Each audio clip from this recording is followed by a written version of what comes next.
In today's video, I'm answering 5 of your questions. Let's start this one up.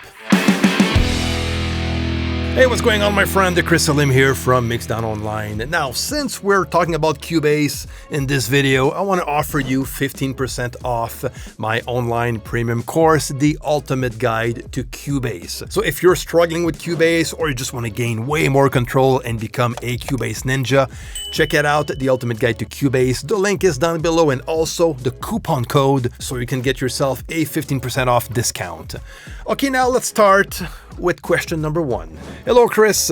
Is it possible to freeze a hardware instrument like we do with a virtual instrument? Let's check this out and jump in Cubase. Now, when we're talking about freezing an instrument, this is something that can be very practical, especially when you have like a bunch of virtual instruments and you're kind of maxed out as far as the processing goes of your computer. So freezing an instrument can actually help you to just free up some processing power and continue working on your project. So when we're talking about freezing a virtual instrument, how to do this is very simple. We just need to select the virtual instrument channel, and on the left zone under the first tab, we will have a small icon that looks a bit like a snowflake. That is called the Freeze Instrument Channel icon. And we also have straight on the right zone under VSTI, the VSTI tab, we have a bunch of instruments, and we also have that freeze icon on the specific instrument. Okay, so let's just click on this icon, and that will open the freeze instrument options window, and we have a choice between a freeze instrument only or freeze instrument and channels, and also the amount of tail size we want to add to the freeze. So I'm just going to keep it to freeze instrument only. I'm going to click on OK, and the Cubase will actually render the sound and performance of this channel. So by freezing the virtual instrument, Cubase will render the sound and performance and also disable the virtual instrument to free up some processing power. Now the question is it possible to do the same with a hardware synth like I have right here on top, which is the Micro Freak? Let me open this one up. Okay, so now in my session, I have a channel where the Micro Freak is inserted. Now, if you want to know how to connect a hardware synth, I actually made a video a few months ago specifically on this topic. You can check out the link on top or down below.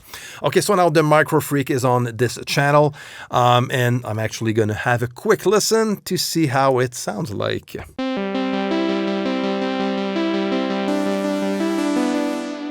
Okay, so perfect. So this is how the sound coming out of the Micro Freak, which again is a hardware synth, sounds like. So now if I want to freeze this instrument, I'm going to do the same thing from the left zone. I'm going to go under the first tab of the Micro Freak instrument channel, and I'm going to have that same snowflake icon, which I'm going to click on, and it's going to give me the same window. So I'm going to keep this one to freeze instrument only, and let's click on OK.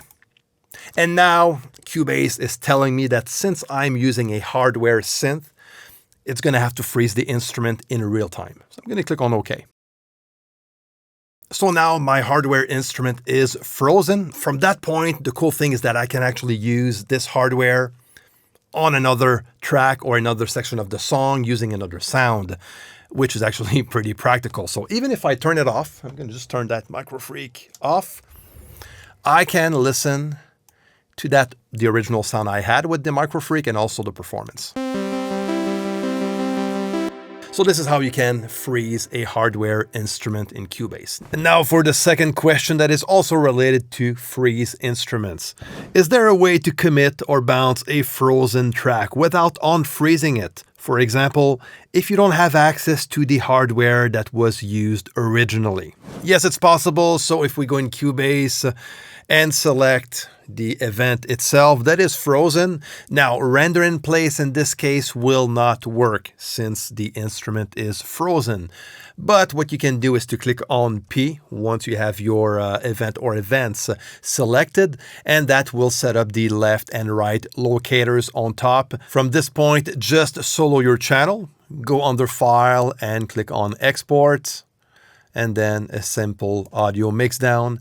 Name your track, let's call it Test. And what you need to do is to make sure that after export, is going into create audio tracks. Then when you're going to export, the Cubase will create a channel in your session and import that exported WAV file straight into your session, which is super practical. So I'm going to do so, and I'm going to click on Add to Queue, click on Start Queue Export. And now the file itself is right here at the bottom, and if we listen to it, so there you go. Now the frozen instrument has been bounced in audio back into my project. Hi Chris, is there an option to insert a plugin on all channels at once? Say I want to start a project with 16 channels and I want the SSL strip on all my channels. Let's check this out. It's very simple. Select all of your tracks where you want to insert your SSL plugin, and do this from the Mix console, by the way. And once they are all selected, make sure the Q link on top is active. Then just click on any of the channels on the the first insert space, and just select the SSL channel of your choice. Let's go with the SSL from Waves, and there you go. Now you have an SSL plugin on all of your selected channels. Everything was inserted all at once, very easy, and you're good to go and start mixing with your SSL channel strip.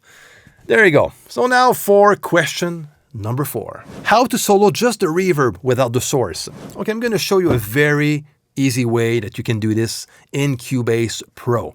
Okay, so now I have a drum recording and a simple room reverb. So let's have a listen.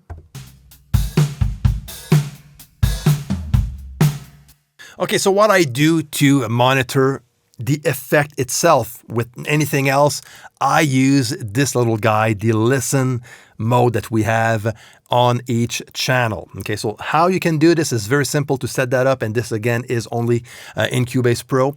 You go in the control room on the right zone, go down to main, the main tab, and you will have listen at the bottom right of the main tab. So make sure the AFL is selected, and of course that the listen mode is active.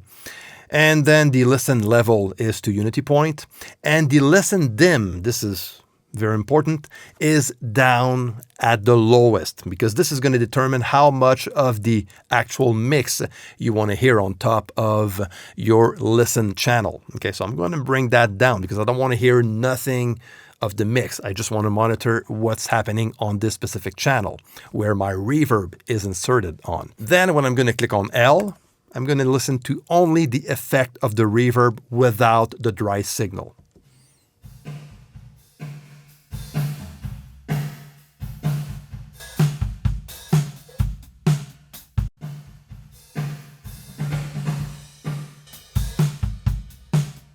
That simple. Now to the last question for today.